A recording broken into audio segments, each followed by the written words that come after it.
Siamo in piazza 4 novembre, la piazza principale di Perugia, che circa 10 anni fa contava una popolazione di quasi 40.000 studenti,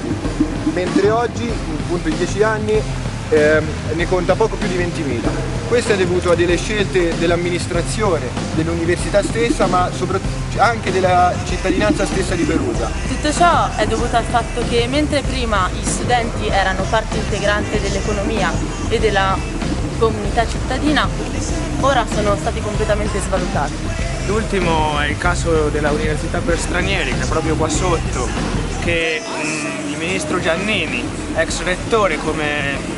uno degli ultimi dei suoi atti da rettore di questa università, ha deciso di dislocare più di 500 studenti in altre città, nemmeno all'Università di Perugia. Questo posto nasce dall'intuizione di creare un punto di riferimento all'interno del centro storico di Perugia in cui gli studenti e i giovani potessero trovare risposte a quelli che sono i problemi che li affliggono nella quotidianità. Noi qui dentro ci riuniamo ormai da 2 anni, questa è una Camera del Lavoro che però è completamente data in mano a noi la autogestiamo completamente. Qua dentro, oltre all'UDU, alla rete, a quelle che sono le realtà del sindacato studentesco, si ritrovano anche molte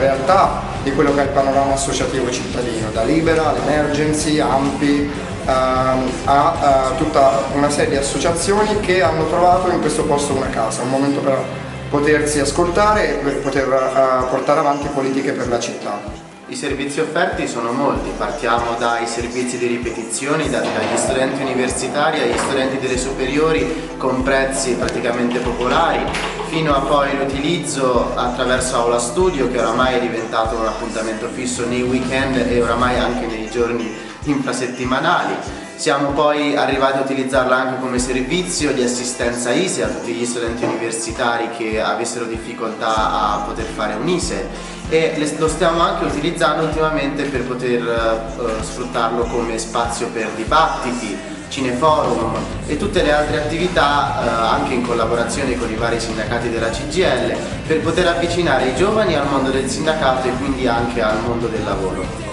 Questo presidio nasce quindi con l'idea di trovare all'interno del centro storico della città un luogo d'aggregazione, un luogo per scambiare opinioni e per creare dei servizi per quelle fasce deboli che spesso vengono attaccate, che sono le prime a subire quello che è la crisi economica, quindi i giovani, gli studenti e tutti coloro che vogliono sentirsi rappresentanti da un'idea di città alternativa rispetto a quella che abbiamo trovato.